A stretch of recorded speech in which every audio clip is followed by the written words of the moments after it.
All right, good afternoon.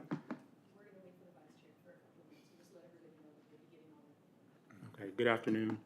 We'll be starting the meeting very shortly. We're waiting for our chairperson, who will be here in just a few minutes. Once he arrives, we will start the meeting.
At this time, I would like to call to order the meeting for the EEAOC for San Joaquin County.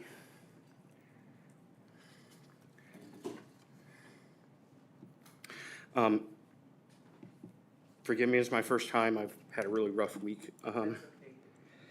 At this moment, we would like to hear from David Davis about new EEAOC member introductions.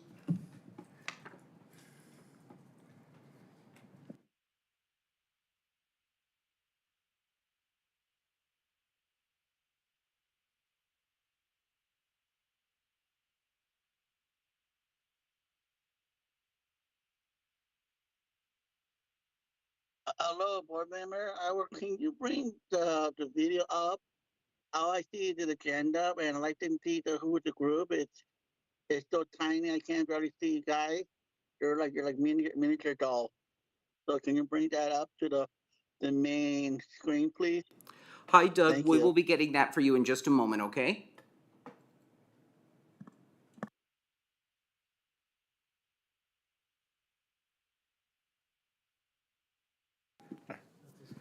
All right, at this moment, I will be calling the new members. We have Fritz Buckman. Okay. And the next member would be Pavleen Greval. I see she's not here today. Okay. All right, thank you. And just to make a quick note, Fritz Buckman will be our county department head who will be representing the EEOAC. So we're very excited to have you here.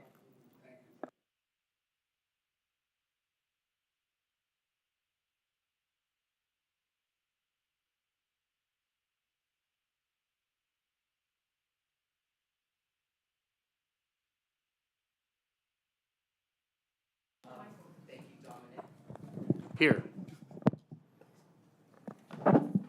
Alwyn Brown. Present. Fritz Buckman.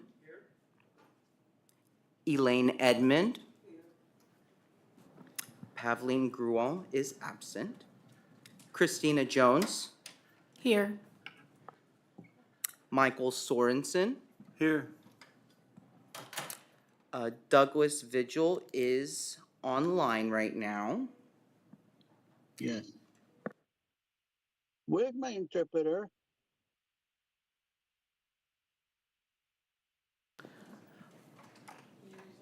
Hi, Doug. Give me 1 second. I will be with you. We did put on some closed captioning. Can you see the text on screen? Oh, yeah, I see it. Thank you. Perfect. Let me know if you need anything else, okay? You can just send it in the chat and I'll be watching for you. We Okay, did. thank you. Thank you, Doug. We did release the in-person interpreters though, okay?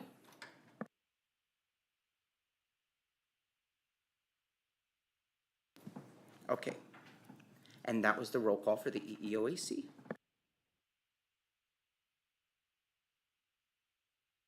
Next, I'm gonna move to Dominic for approval of the minutes for April 2nd, 2025. Thank you, Tyler.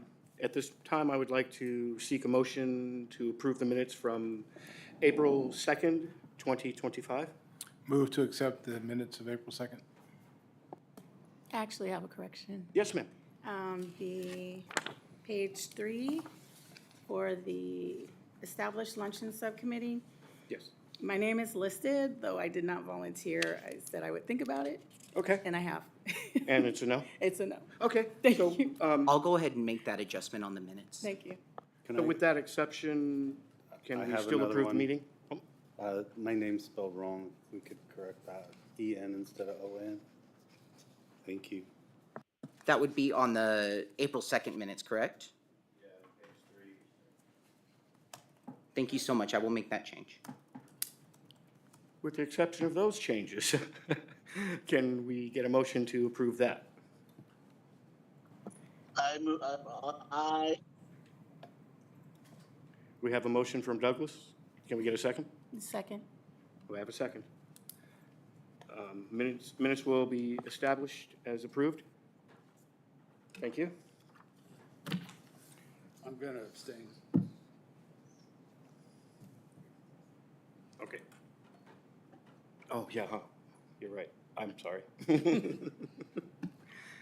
At that point, okay. So moving on to visitors in attendance.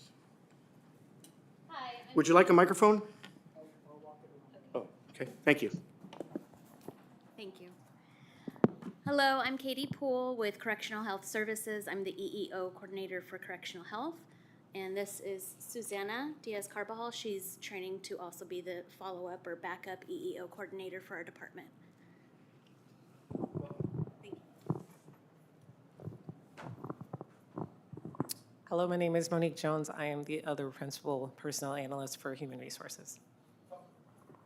Constance Vibbs, Constance Vibbs, Human Resources, EEO Office. Mikkel Mitchell, EEO Analyst 2 in the EEO office. David Davis, EEO Manager, EEO Office. Tyler Vernon, EEO Specialist for the EEO office. Oriana Mahoney, Staff Development Coordinator, Human Resources for San Joaquin County. Nicole DeVincenzi, Principal Personnel Analyst, San Joaquin County Human Resources. And Rachel Novetsky, Assistant Director of Human Resources for San Joaquin County.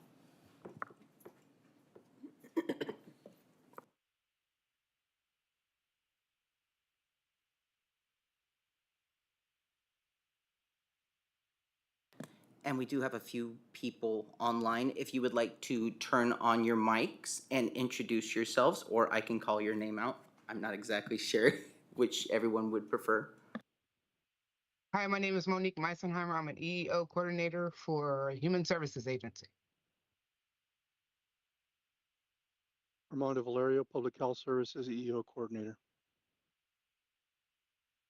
Hi, this is Patricia Lord. I'm the EEO Coordinator for the Agricultural Commissioner's Office. Joy Alcantara, EEO Coordinator for Public Health Services. Annette Chase, EEO Coordinator for Probation Department. Teresa Harris, EEO Coordinator for the Auditor Controller's Office. Richard Lott, EEO Coordinator for Human Services Agency. Irene Judd, EEO Coordinator for Office of Emergency Services. Vanessa Ambrose, CEO Coordinator for SJ Health Center.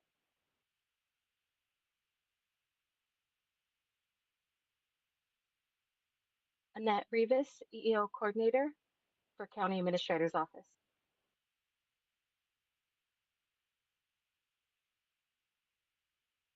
Was there anybody else online who would like to introduce themselves? Kara Dunn, Assistant Behavioral Health Director.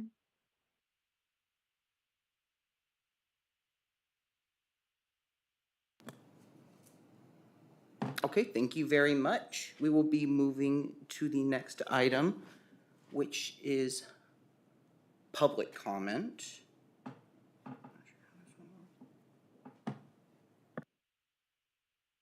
Is there anyone in the public wishing to speak for public comment? Okay.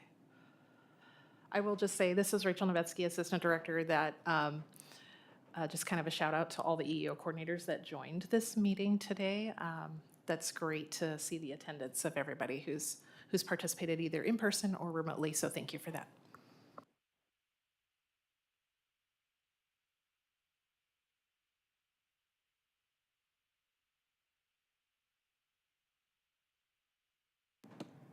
Okay, public comment is finished then, thank you. Okay, we will move on with Mr. David Davis on the EEO program report update, please. Thank you, Dominic. Again, my name is David Davis, EEO Program Manager. I would like to report to you all that on May 7th, 2025, the 2024 through 2026 EEO plan was approved. So what I would like to do today would be to let you all know what the EEO office goals in that plan are, and then during subsequent meetings that we'll have, I'll be providing you, or staff will be providing you with updates on how we're progressing with those goals. So the EEO goals that I'm going to share with you now cover October 2024 through September 2026. So if you have any questions, please save those for the end, and then myself and staff, we can answer any questions you may have. David, I just need a moment to find that on the EEO plan so I can make sure I bring it up for our online participants. Our goals. Should be right. Section 9 objectives, and perfect. I have that brought up now. Thank you. Okay. So our first goal will be to update all county rules and policies on discrimination, harassment, and retaliation to be inclusive of the entire workforce and to ensure compliance and consistency with federal and state laws. Our second goal will be provide EEO-related education and training to all county staff. Third, increase the awareness, education, expertise, and effectiveness of department EEO coordinators in the handling of informal complaints by continuing to provide EEO training to department EEO coordinators. And I just want to second what Rachel said. Thank you for all of the coordinators that are in attendance, either in person or virtually. You're a big part of our program. Fourth, research possible best practice programs and options to encourage and promote diversity, inclusion, and equal opportunity awareness. And we'll be providing training to do that. Next would be monitor and investigate civil service Rule 20 complaints and work with department EEO coordinators on Rule 20 processing steps and required tracking reporting.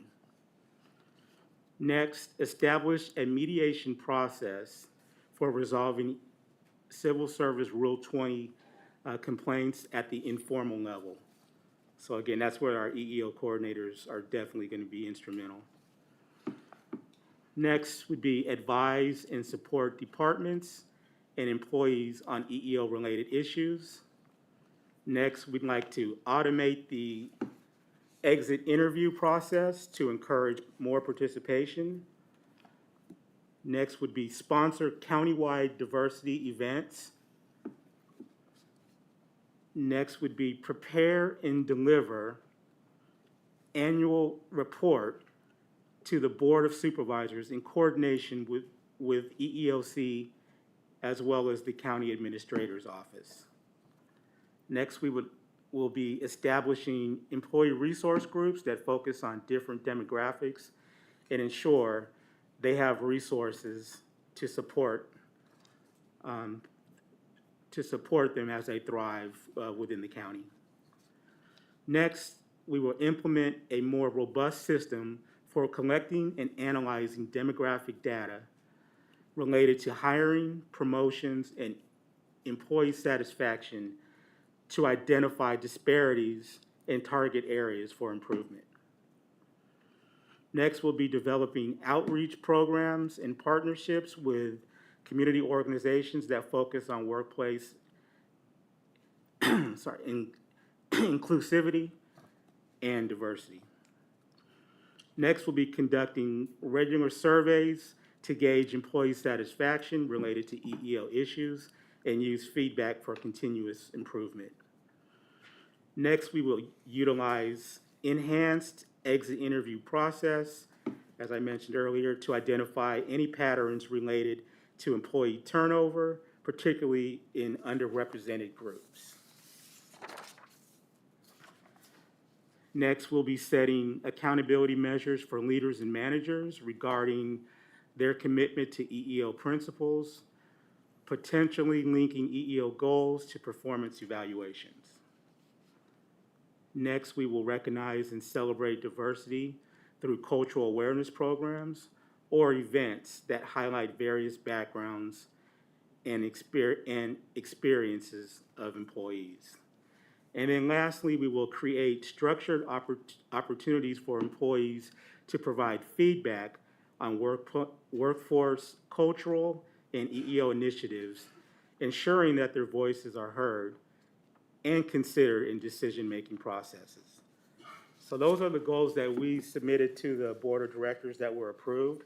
So as I mentioned earlier, we plan to report out to you in upcoming meetings what our progress is, and then if there's areas that you would like to be involved with, we can coordinate that with you at that time. Our goal is definitely to work in cohesion with the EEOAC, so we're more than happy to partner with you all.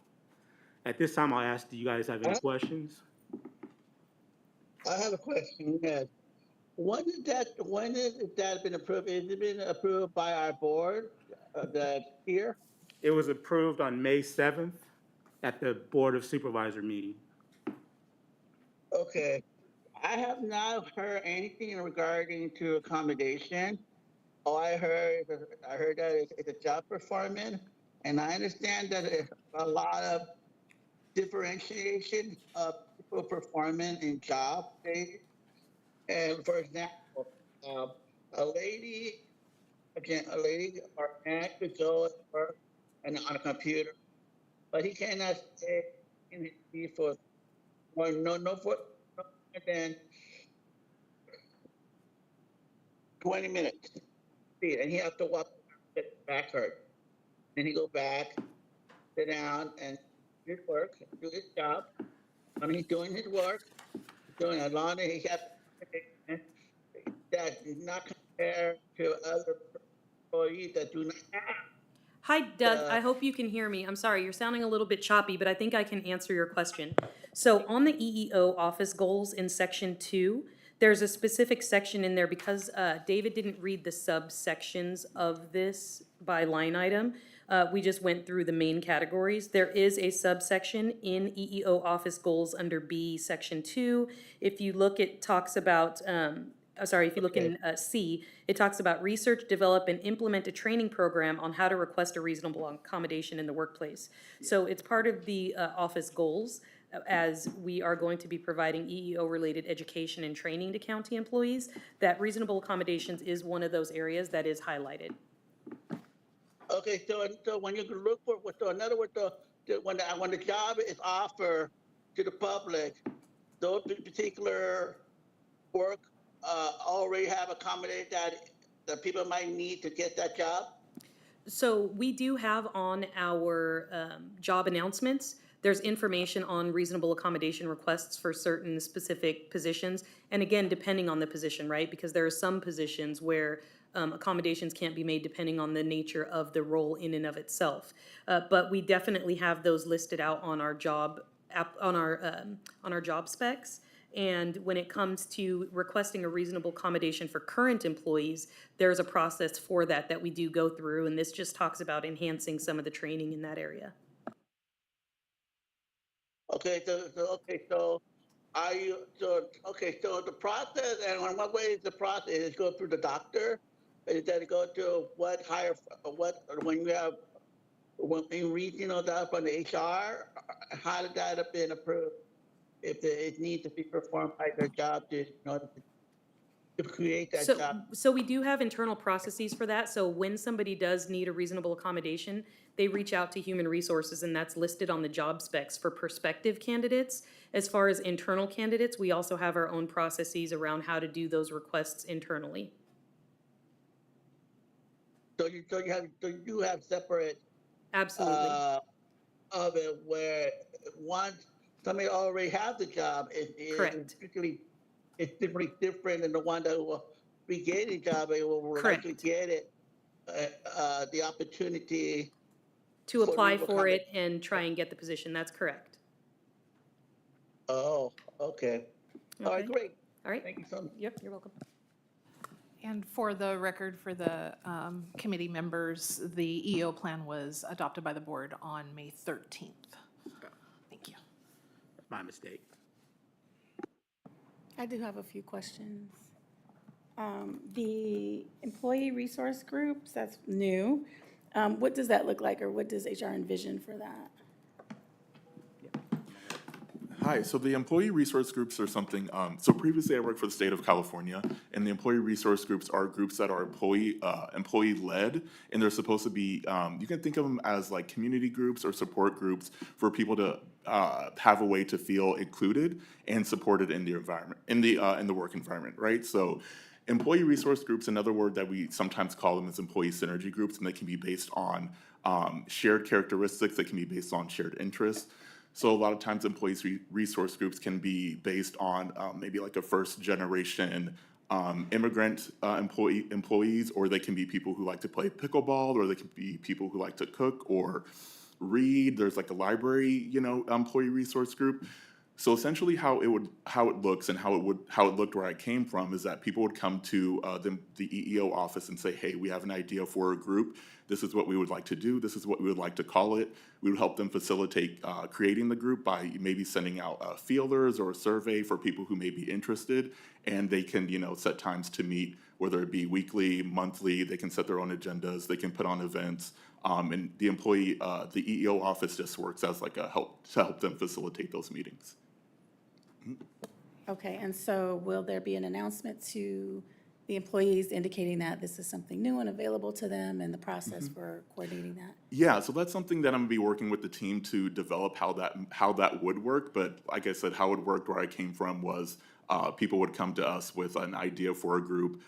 We would help them send out an all-staff email saying, hey, we have employees who like to set up a soccer employee resource group, right? And this is how you would get in contact with the person who's going to be leading that group. And it's usually just an employee who came up with the idea, and they would put on events, or they would put on, maybe they would have like a Teams channel where people can, meet and talk, and they would, coordinate their own events and have their own groups. I get that part. I'm just saying to initiate the conversation to make the whole of the workforce aware that this is a new option. Yeah. How will that be announced? So I'm not too sure how that would be I can announced answer yet. that. Yeah. I can answer that. So essentially, this is Oriana Mahoney speaking. So essentially what would happen is we do what we, and I know that many of you may be unfamiliar, in the county, we have all employee email blasts where we send something out to all of our employees to introduce new things. So like for our wellness program, if we're having a wellness challenge, we send out an email blast letting everybody know that this wellness challenge is available. So it's very similar in the same way. We're creating this initiative. Think of it as like high school and college after school like social programs, right? Where you're just joining the extracurricular clubs pretty much after school, where people are coming together for whatever reason or topic it is that they're interested in. So we would build out those resources, let people know that, and this plan is not something that's immediately right now. These are things that we're working on. So once we dive into how we're going to roll this out, the information would go to people because we would need to also monitor which things are happening so that we can also eventually send out sporadically here and there throughout the year. These are the current ERGs that are happening. If you're interested, reach out. So really it's just an all email blast, and then a few throughout the year, there'll be reminders that this is still a program that's running, and if people are interested in either starting their own or joining one, these are the ones that we currently have. Reach out to this resource to get this information. So the EEO office would essentially be maintaining a database of all of the ones that are running. Excuse me, building on her idea, not everybody has email. How Right. do we have a plan to get to Yes. those people that So, don't? and not everybody has email, so we do have specific people like EEO coordinators. We have, what are my people called? Well, yeah, we have wellness gladiators, we have department training processors. So depending on who we target for those things, I was like, who are my people called? We have individuals at every single site that sort of monitor this process. And so for Public Works, for example, probably our primary department that many of the staff do not have emails. So we're Two-thirds do not. Right, so we are constantly having to make a lot of accommodations, because what you'll hear from later is a lot of our trainings are all virtual. So we make a lot of accommodations to make sure that all of our staff, you know, when you think about hospital staff, the housekeeping staff may not have email. Like it just, so we have many staff, and we have to think about that no matter what we roll out, no matter how we roll it out here at the county in general. And I will add that as part of the EEO plan and us putting those objectives in there, I think maybe the last plan and going forward, the EEO office has made a commitment to the EEOAC, where on these agendas, when we meet, as we're making progress on these objectives, we'll be reporting out to you. So you will actually be hearing the progress we're making on these objectives as well. Great, Just thank you. Oh, quick follow-up question on ERGs. So present and going forward as an objective, do these groups have to be validated by HR before they're recognized? Yes. So we haven't written out full-blown policies, but I can pretty much guarantee you that that answer is gonna be an absolutely. Thank you.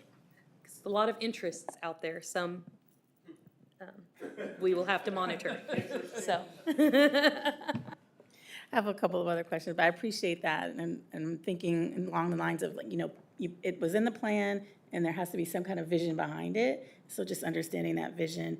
Another question around that was for the mediation process. I know that that's been unavailable up till now, and so I'm just wondering what the vision is for that in terms of, are you thinking of hiring a consultant or training coordinators or other staff to mediate? I can answer that. We have, as part of our upcoming fiscal year budget, put money aside for the EEO program to bring on a consultant to look at that. Oh, sorry, to a consultant, to bring in a consultant to look at that and help a framework for it. It would also include, you know, putting together a training program in regards to if that mediation is going to be something that we have an outside trainer come in and do, or if we have kind of a train the trainer, so that then we in HR can continue to have that program grow by training coordinators or staff that would be appropriate to perform this role. No, I think that's a great goal to have in there. Let's see. Also, the surveys, exit interview surveys, I'm just wondering if we'll have an opportunity to review the electronic survey prior to implementation? Yes. Thank you. And lastly, for the one, develop outreach programs or partnerships with community organizations. Are there any in existence right now? Partnerships for workplace inclusivity and diversity? Right now, we're working pretty closely with some of our local agencies. In fact, our Employment Services is going to be doing a presentation as part of today's to talk a little bit about the outreach efforts that we're doing to create those partnerships. We're also, as part of the overall board strategic initiatives, partnering more closely with WorkNet, economic development, to, through their resources and such, and our Veteran Services Office to revive and strengthen those areas for outreach and local connection. Thank you. Also, the vision would be to partner with some of the local schools like Delta and UOP. Well, and I'll just say, I'm only asking because I work with a ton of community-based organizations that work with older adults, minorities, low income, who I think would definitely benefit from some partnership because they do engage with the community members who may not go into WorkNet, who may not access the, official services that are available for employment. Yeah, one thing I just want to quickly note too, because this would be informational for you here, all of you committee members. Our EEO team is fairly new. We were very small. We weren't fully staffed not too long ago. And so some of these initiatives are things, when we talk about partnerships, that we might have had a lot of stronger partnerships in the past. And just with transitions, those are the things that we're trying to build back up now that we're more of a robust team. So we definitely want to reach out to those community partners, nonprofits, those type of things in the community but that's something that's going to take some time and expand upon, which is why it's in this, like, these are our goals, right? These are the things that we want to be able to do or pick back up. And we can absolutely include Human Services Agency in that, so.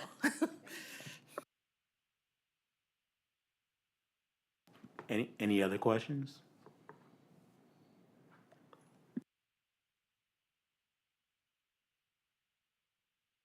At this time, we'll move on to old business, starting with the subcommittee communication update.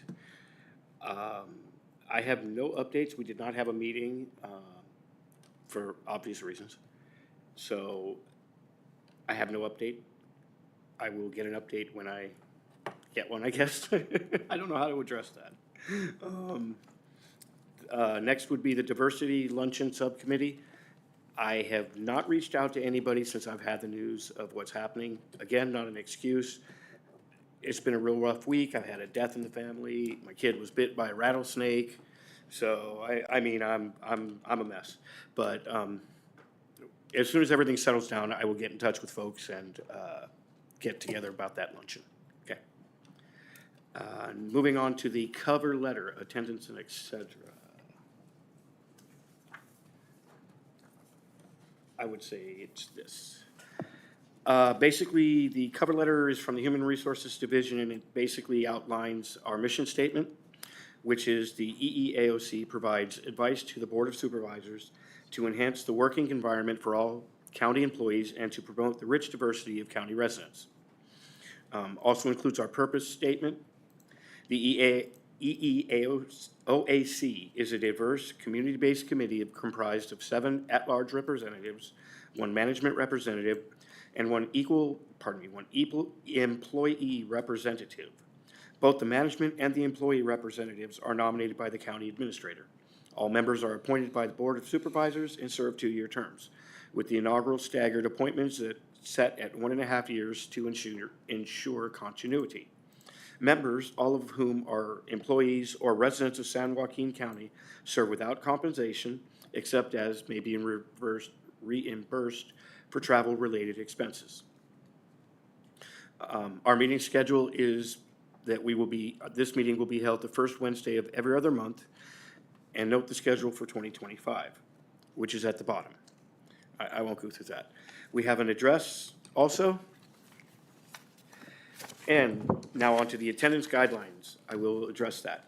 Every EEOAC member is required to attend all regularly scheduled bi-monthly meetings during the calendar year, January through December.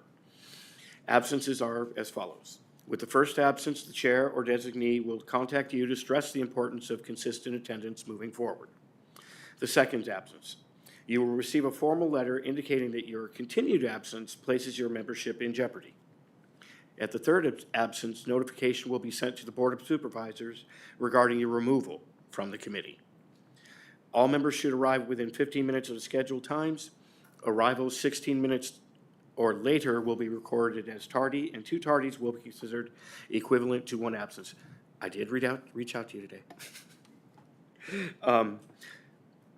Your commit to regular, timely attendance is crucial for the effective functioning of our committee. Our responsibilities include reviewing EEO programs and training, aiding community outreach, and working with the EEO to prepare the biannual EEO plan for the Board of Supervisors. Active participation of each member is needed in order to accomplish these tasks. We can reach out to, should you need questions or further clarifications, reach out to the number listed there. Thank you from Jennifer, and Rachel. Thank you, ladies. So are there any questions about attendance? I hear none. Now we'll move on to new business. If anybody has any other old business that wasn't listed. Moving on to new business, we'll turn it over to Mr. David Davis. Thank you. Well, unfortunately, our previous chair, Naja, notified us a couple weeks ago that she needed to resign from that role. She did make a recommendation that Dominic would fill behind her. So at this point, I'd like to move that we open nominations for the chairperson, and depending on what the results of that are, we may need to also fill the vice chair as well.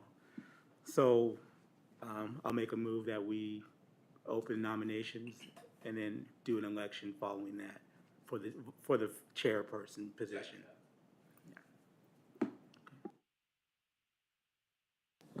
So if at any point there is current committee members who would like to either nominate someone else that is here today or themselves, this would be the time to do that. That would be basically the motion, and then the committee members can either second that or it dies, and then we can have another individual who wishes to speak nominate someone else or themselves. I'll make a motion to nominate Doug, Dominic. sorry, you're not able to right now because Sorry, you are Doug. virtual. So, sorry, because you're virtually, you're not able to participate in that way, but we appreciate you. Wait a minute, when did that virtual has been played? Can we change that? Because this is ridiculous. That's something that we'll continue to look into, but at this time, it's not approved. So virtually, you aren't able to make any motions or vote currently.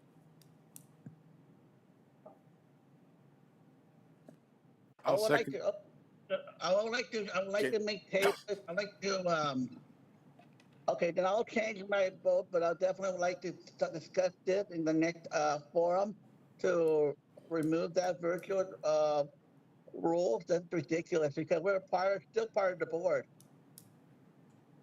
Yeah, we can have an offline discussion, and somebody from our office will reach out to you, Doug. No, I want to make it publicly. I don't need one-on-one to public.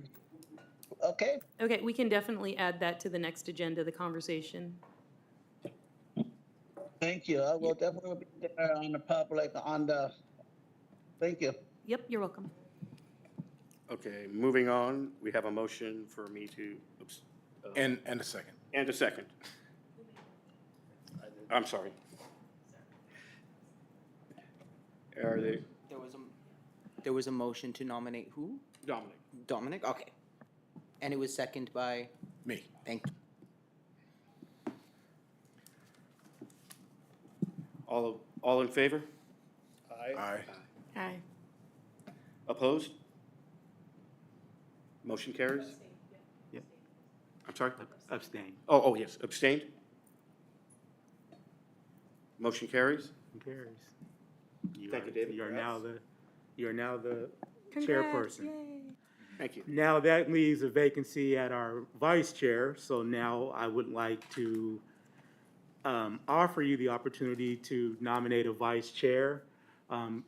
However, if you do choose to do so and we elect a vice chair today, that does not mean that you have to be locked in to that. You can be in that role. If that's not working out for you, we can go back to the drawing board and have another nomination opportunity in another election. So would you guys like to vote for a vice chair today? So really quickly, before you all jump in, I know that many of you are fairly new. This is a great opportunity, though, to learn side by side with what happens behind the scenes. So it really does give you a stronger opportunity to participate. And I know that it's a large ask for your second meeting, but we do just want to make you aware that this is a vacancy in the space.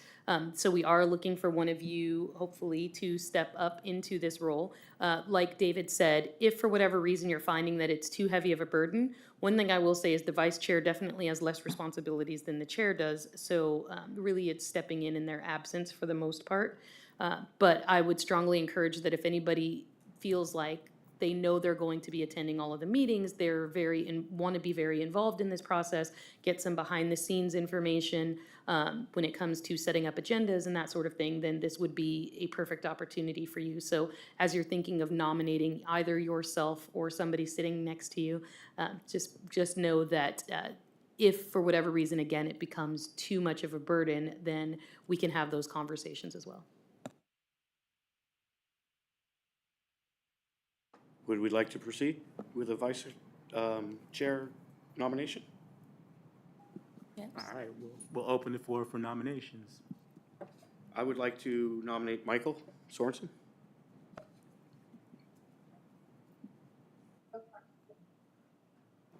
I'll second. We have a second? All in favor? Aye. Aye. Opposed? Abstain? Congratulations, Michael. Motion passes. I heard it on good advice that you're a good guy. Thank you.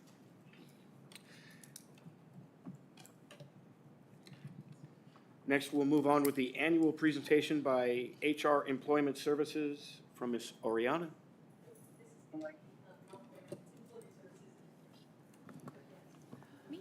So while we're getting set up, I will just give the committee members a little bit of background. So especially since we have a lot of new committee members, we thought that it would be a good idea to make it an annual practice for our employment services unit within human resources, which tend to be it's our largest unit within HR, and they're the staff that work on our recruitment processes, our outreach efforts.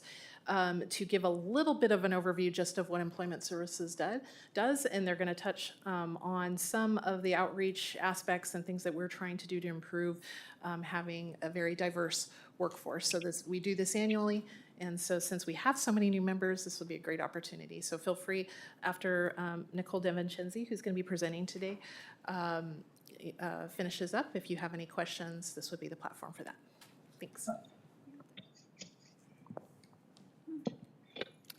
Good afternoon, committee members.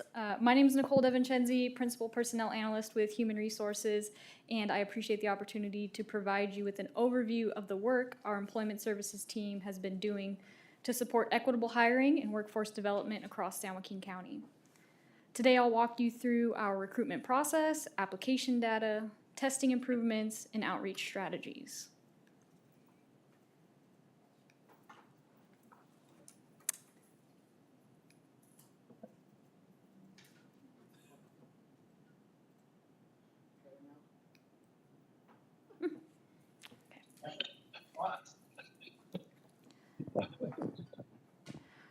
Our recruitment process is designed to ensure that county departments are staffed with qualified and competent employees who reflect our community. All recruitments for full-time, non-exempt positions are governed by civil service rules, in addition to state and federal employment laws. Our recruitment process includes posting an online announcement, screening applications for minimum qualifications, administering exams, and referring eligible candidates to departments for interviews and selection. Can I ask a favor? In the future, because there's so much text, could we have like one slide per page? My apologies. When I printed those out, I made it so you could write notes on each one of the slides, but I will make it bigger next time. You want it like this? Over there, Ethan. That's my fault. I just need to get closer. Would you mind sending out a version with an electronic version to us later? Yes. Thank you. I like saving paper.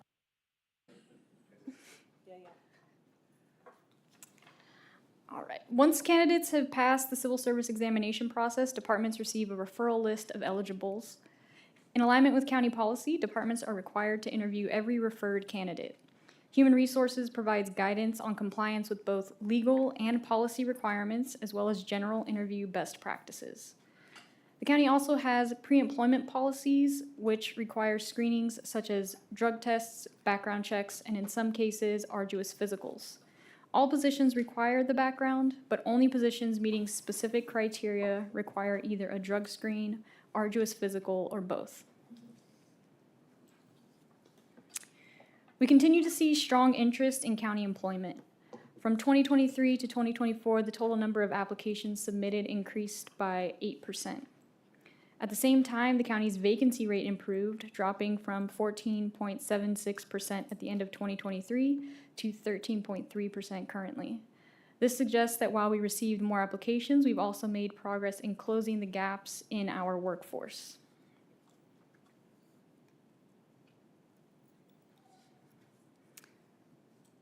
Here is an overview of the gender distribution of applications that we received in 2024. We continue to monitor these trends to ensure that our outreach and recruitment efforts encourage applications from all gender identities. In review of the 2024 data, we saw a shift with fewer female applicants and an increase in male applicants. Similarly, we review application trends by ethnicity. This data helps us assess the effectiveness of our outreach strategies and where we might need to make adjustments to improve representation. The most notable shift in 2024 was receiving almost 2% fewer applications in the Hispanic or Latino group.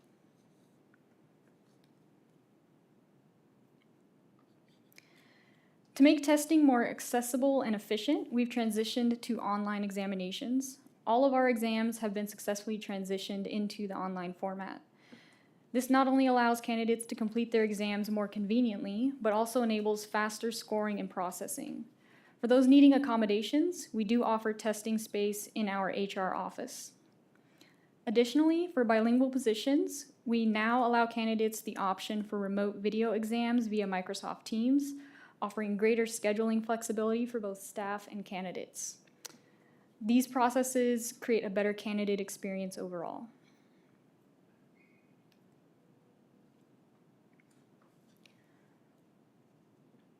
One of the county's guiding goals is to ensure our workforce mirrors the diversity of the community we serve. Our current EEO plan data highlights areas where we still have underrepresentation, including Hispanic or Latino, white, Asian, and Black males. This helps us target our outreach efforts more effectively moving forward. Looking at separations over the past year, well, in calendar year 2024, the top 3 reasons that we saw separations were primarily voluntary resignations. Second was retirement, followed by releases during probation.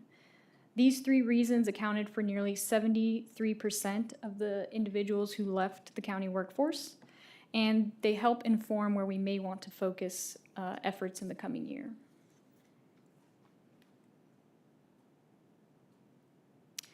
Looking ahead, we're placing a strong emphasis on human resources specific branding and outreach. This includes building a stronger social media presence, increasing participation in community-related career fairs, and expanding programs like the Incumbent Apprenticeship Program, which currently has an active cohort in behavioral health services. We are looking to utilize technology to create resources for the community. This includes things such as highlighting the benefits of public service and providing guides on how to apply for county jobs and educational resources regarding civil service employment processes. We currently utilize one of our biggest partners, Careers in Government, which has a vast network of diversity options on websites that they utilize to share our jobs. And we also have the Board of Supervisors approved Hard to Recruit Incentive Program, which provides cash bonuses for retention efforts, as well as improving the benefits for those moving from other or public sector jobs to the county to try and increase our outreach in those targeted classifications. And this concludes my presentations. So, thank you.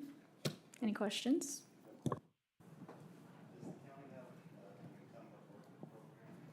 Does the county have an incumbent worker program? Like, I come in as a CNA and programs to get me to RN.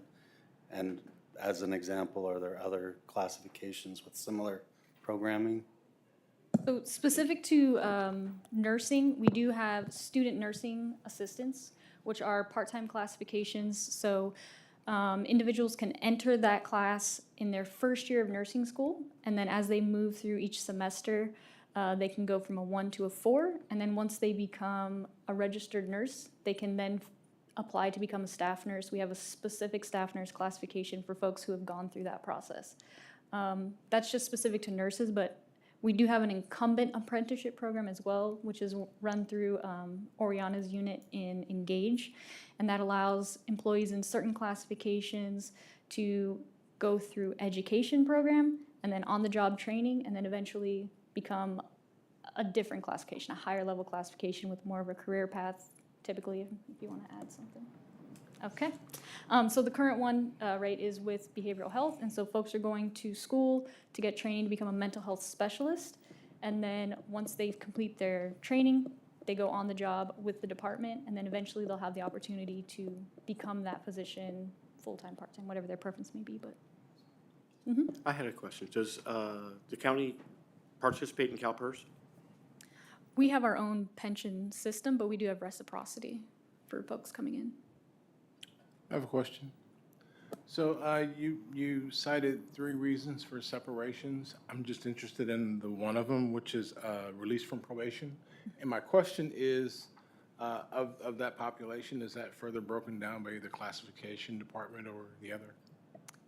We do have reports that we could pull that information. I don't have it specifically for this presentation, but it is available to break down further. Okay, yeah, I was thinking more in terms of internal review, because you can learn things from why people aren't making probation, and sometimes it's about the job, sometimes it's other reasons, but it's kind of good to know if you could circle back and improve something. Absolutely, and we can look at trends by department. Is it specific classifications, right? Things like that, so. Yes, thank you. Mm-hmm. I have a similar question about the resignations. Do we have a further breakdown, and are we hopefully learning from any themes that emerged from that data? So one initiative that we are looking to partner with our departments on is the number that you see there is simply entered as a resignation, right? So oftentimes employees will give a reason, such as leaving to go to another employer, higher pay, dissatisfaction with their job. So we do want to work with our departments to start recording those specific reasons versus simply just a resignation. And part of that is in the EEO plan, right, as that exit interview. So that's something that needs to really be tightened up, and that's something that we're really hoping to work on over the next year or two. So we will get data like that out of those exit interviews as well. And our department's one of those that's trying to refine that data, just so we can use that as support for changes that may need to be made. Exactly. Public Works is a great partner, so yes. I have a question or two. Just to clarify, the applicants, from the applicant slide, where we talk about the county applicant pool analysis, does applicant include disqualified and eligible or just eligible? So these are all applicants, so Okay. both. Okay. So then, I'm just curious, do you guys look at or analyze kind of the disproportionality between both the applicant pool and, because I've noticed that like for Black, Hispanic, and males, it's disproportionately low in terms of applicant to the new hires, as well as the disproportionality between people released from probation. So like, for instance, Black employees receive 24.5% of releases, but there are 9.4% of new hires. So I'm just curious, do you look at that? Do you examine that? Do you do anything about it? Yeah. The more poignant question, right? What do we do about it? So it is information, obviously, that we have access to, and I think part of it, it's a kind of a two-pronged issue. The second part of that would be the training, right? And so when we're saying, when we can look at by department what is happening, how do we then circle back to the departments to provide specific training to look at the issues to say, why is this a recurring theme here with this specific department, if that's the case. When it comes to the application side, I think part of what we're looking to do as we have a full team, we have folks on our team that are now much more technology savvy than I think we've had in the past, is to find ways to diversify how we communicate county jobs and what that looks like. So I'm not sure if that specifically answers your question, because some of this is forward-facing, right? Like what we need to do and what we acknowledge that we need to do. Yeah, thank you. And I saw that you're planning to do the implicit bias training for supervisors and managers, so I think that's useful. So thank you.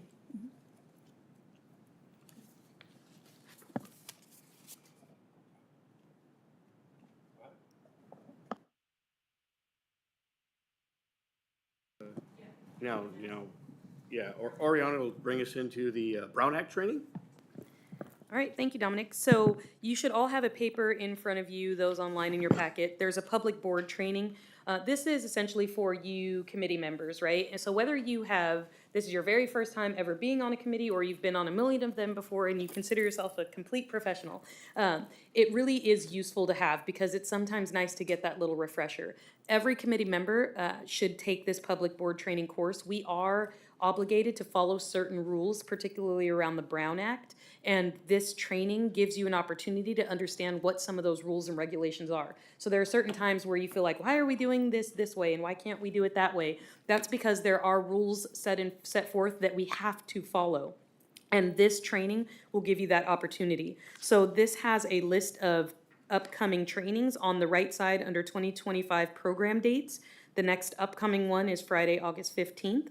And so you would just register by going to that QR code on the bottom right, or going to that web address at the bottom under registration. It gives you a little bit of information around the instructor, Peter Johnson, who does these trainings. And the organization that hosts these trainings is, they help to partner with us to make sure that all of our committee members are trained on this topic. So we would suggest that each of you go in here and find whatever date suits you. The sooner the better, because it will give you some background as you're stepping into these roles, particularly for those of you who just took on leadership roles, right? I mean, again, for everybody, but chair and vice chair, trying to get in there as soon as possible is probably your most ideal. So that way you understand how the flow of a meeting will go, and it'll teach you a bunch of different things around that. Oh, perfect. Yep, so you would just send it right over to Tyler. Certificate? Yeah. Perfect. That would be great. Yeah, I think it's a great refresher. I mean, Yes. I did it last year, and then I did it for another board, but it's great information, so I heartily recommend just going through it, even if you have. It's good, Yeah. good stuff. Great, thank you. I'm not seeing it right now, but I thought I saw a reference to the AB 1234 ethics training as well. Is that required, and is it different than the one that staff takes? Yes, so, and I'll talk about that in the very next presentation. Okay. I think maybe I don't talk about that in there, which I should start to add that, actually. So I'll talk about that now then, since it's not on my presentation. So there are requirements on ethics for public service. There are some staff, department heads, boards, commissions, folks that are supposed to take a public service ethics course that is given out by some of our state agencies. And then internally, all of our staff are required to take a public service ethics course. So there's a public service ethics course that all of our staff are required to take. So even if you're, Fritz Buckman, Director of Public Works, and you're required to take this AB 1234 state training, you're still required to take our internal training for public service ethics. So staff take just the one, but department heads, leadership, individuals of higher responsibility are required to take both. So, great question. And that segues me into... Now, Oriana will talk about staff development training report, please. All right, perfect. So we offer several different trainings here at the county when trying to think about the topic of diversity, respect, inclusion, that sort of thing. We do have our HRLA leave administration course. This kind of highlights some of the special accommodations, things around requests for leaves of absence, all of the things that would really deal with people needing additional accommodations around their job. So that Human Resources Leadership Academy is what HRLA stands for. There are 12 courses within that series. Each one specifies a different topic, but the one that speaks specifically to special accommodations and that sort of thing would be our HRLA leave administration course. All of our HRLA courses are taught by our human resources leadership. So typically, whatever manager or supervisor is heading up that particular unit within human resources, they're the ones that traditionally train. We also do side-by-side training with different individuals in other departments. So like our payroll, we have one course in HRLA that's PeopleSoft and payroll and FLSA. So those are taught in conjunction with human resources and somebody from the payroll unit. Diversity, respect, and inclusion is another course that we teach. And sexual harassment and discrimination prevention is taught to general staff and managers, supervisors. So the HRLA leave administration course, like I said, is part of our Human Resources Leadership Academy. That's a 12-series course. It's taught 4 times a year. So generally, we have a group of managers and supervisors that sit in one cohort together that all go through all 12 courses. It's taught every Thursday. There's a morning session and an afternoon session, and they take all 12 of those courses over 6 weeks, and this is one of those courses. The course is virtual, but it is live virtual, meaning there is a trainer on the line to be able to be there to go through the information as well as answer any questions live while they're getting that training. So it's not just like a video that they're watching for that particular topic. There are no participant limits because it's virtual. We used to do these things in person. God bless you. We used to do these things in person, and there would be limitations on how many people could be in the room, and so there were a lot of issues with that. So when we moved to a virtual platform, it really became an opportunity for us to be able to train staff in mass. Diversity, respect, and inclusion is a county mandated course that is required every 5 years. So once you take the diversity course, you have to retake the course in 5 years to just kind of give you a refresher on that course.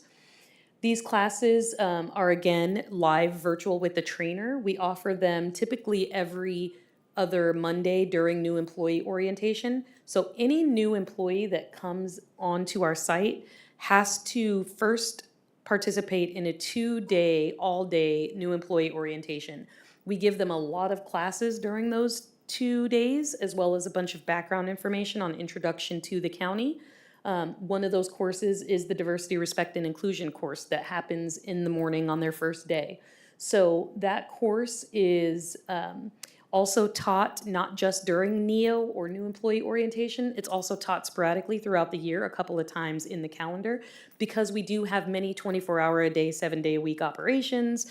We try to make sure that we have opportunities for anybody to really be able to step in and take those courses. We also do make accommodations for, and, you know, I know we talked about Public Works, for example. So I will go out to the sheriff's office or to Public Works, and I will do these courses in person so that they can get a room full of people together that can take that course for those folks that don't have that technology ability or availability, or just people that would rather do it in person. Some people would prefer in person over the computer when getting a course. So it really just depends on the individuals, the departments, and we work to make sure that all of our staff are trained. So one of the things too, really quickly, that I just want to make note of is at every single site, we have individuals who are called department training processors. Those are the individuals at every site who try to ensure compliance of all of the staff within that department, and they report that information back to the staff development unit, which is made up of myself and my staff support. So it's me and one other person trying to manage the training records of 7,500 people. So we rely heavily on those department training processors to ensure compliance of their staff on their team. For much larger departments, there's multiple department training processors. Like San Joaquin General Hospital has like 4 different people that handle it because they have over 2,500 staff. Some smaller departments just have 1 department training processor, but they all report to us on a quarterly basis on who's out of compliance for those training courses, so we could try and ensure compliance of all of our staff. Since NEO began, at least 26 courses are offered annually. So prior to me coming here, we didn't really have a 2-day new employee orientation process, so that wasn't implemented until I started in 2019. Before that, we were only teaching this diversity course about 12 times a year. And so when I stepped in, we started to add it to the new employee orientation process, which means that it's taught 26 times a year without the additional courses that we already add. So it's taught a lot more than 26 times a year, but at minimum, it will always be 26 times a year because we've added that curriculum to the new employee orientation, which means everybody has to have that before they step onto their site because it's part of their first 2 days of employment. We also have sexual harassment and discrimination prevention. This course is, again, a mandated course. There is Senate Bill 1343 that says all staff, regardless of their status, need to be trained on sexual harassment prevention. So this is required every 2 years by every single staff member. So every 2 years, staff members have to take this course. There are 2 different versions of this course. There are manager supervisor courses and there are general staff courses. So manager supervisor courses are those that means that a manager or supervisor has to take that course for at least 2 hours, whereas a general staff has to take a 1-hour course. We do this course through the Department of Fair Employment and Housing, which changed their name about 2 years ago to the California Civil Rights Department. So the California Civil Rights Department has an online training for this, and it's an interactive training. Every staff member is required to take that. Again, courses can be requested from various departments if they want an in-person version of it, if they have a group of people that they need to get trained. For example, again, Public Works, the hospital, sheriff's office, you know, we have a lot of people that, with our 24/7 operations, it's a lot easier to do these things virtually because people can take them at any time, right? That was one of the things that we were kind of butting up against when I first started here. There was issues with compliance, and that had so much to do with the fact that you have people working overnight shifts and there's nobody coming in to train them, and you can't do all of them at once because they can't all just take off of their shift to go sit in a class together, and so it's how do you stagger that? So allowing for staff to be able to take that virtually has come really far. So we've done a lot better with compliance numbers by having these virtual offerings for these courses, and it is interactive. So in order to get to the next screen, you have to answer questions and click on different things. So it's not just somebody that's going to turn on a video and walk away from it. It's very interactive. This requirement also is, again, like I said, every 2 years, and all staff are required to take it. So those department training processors are on the lookout for staff who are getting ready to be out of compliance. They give them a little notice saying, hey, you're getting ready to become out of compliance. And then the person goes in and takes their courses. Oh, really quickly, just to back up, So because the California Civil Rights Department has their own process, there's also an additional supplemental video that they're required to watch around our county processes. So in addition to that training, there's a small video that they have to, short video that they have to, short like 20 minutes, video that they have to watch that talks about our internal processes for Civil Service Rule 20 for filing a complaint, so that they do have something to be able to go back to that tells them exactly what to do with our internal county processes and not just through state or federal complaint processes.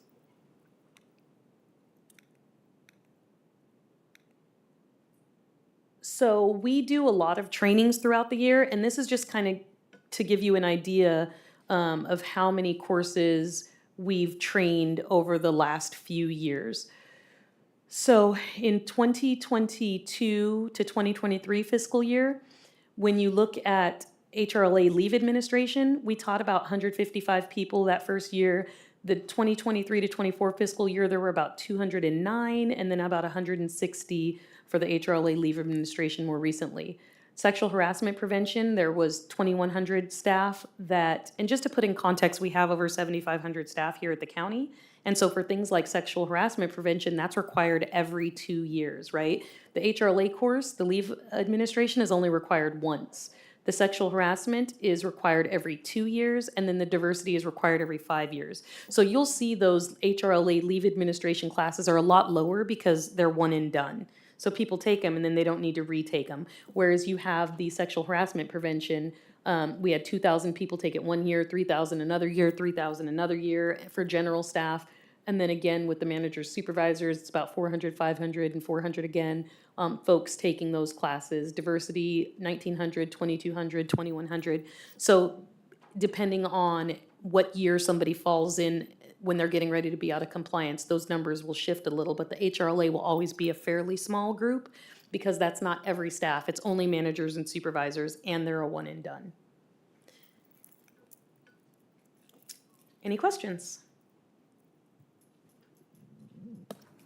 I have questions.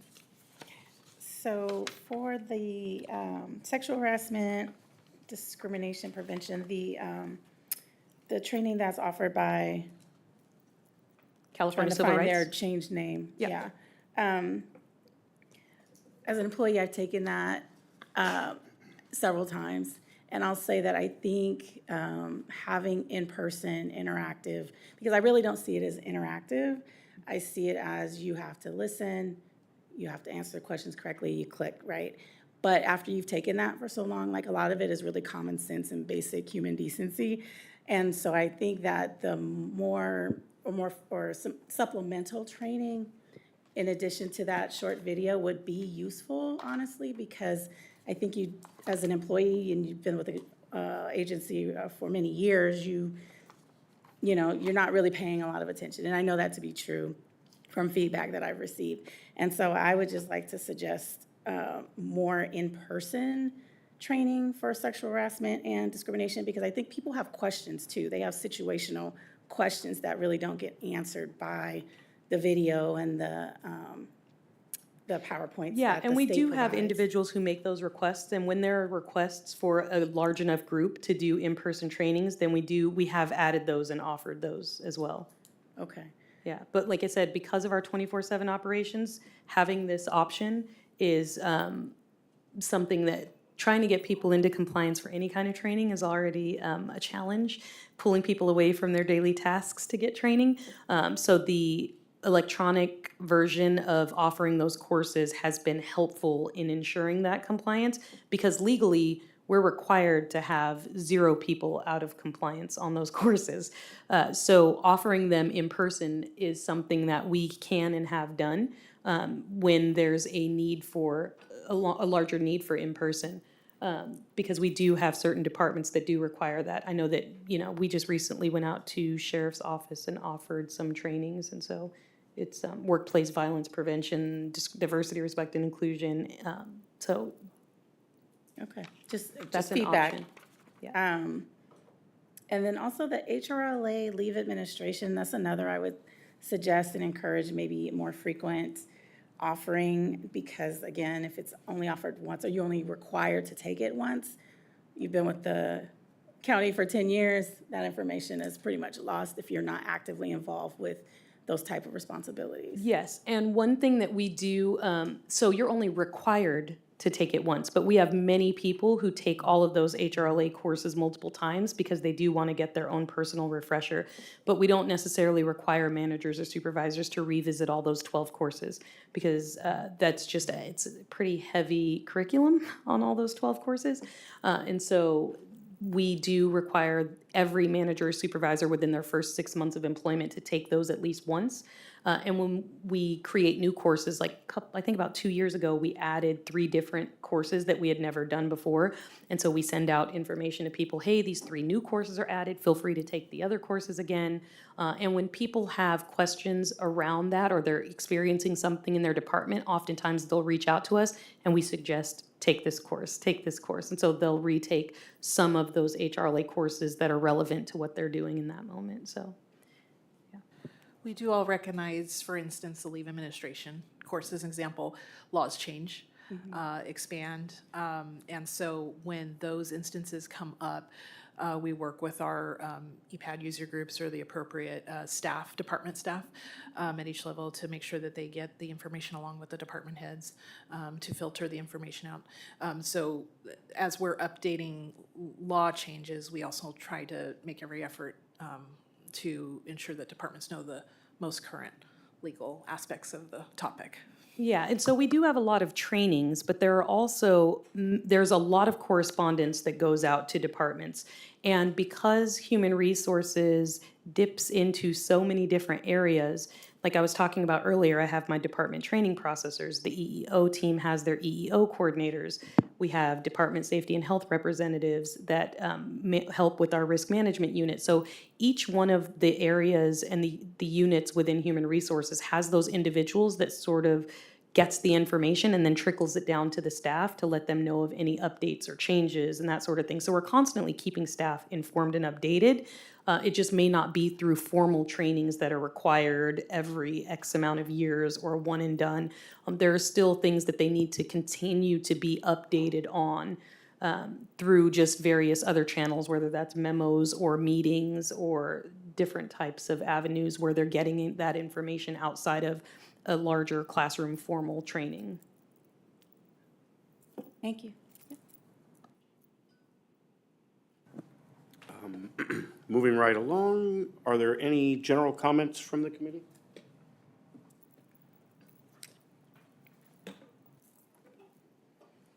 Going once? All right. With all of that being said, our next meeting will be Wednesday, August 6th at 3 p.m., 1500 hours. It will be at this location, and as far as I'm aware of, again in this room, Tyler? Big nod. Yes, it is. At this time, I'd like to, with no new business in front of us, move to adjourn.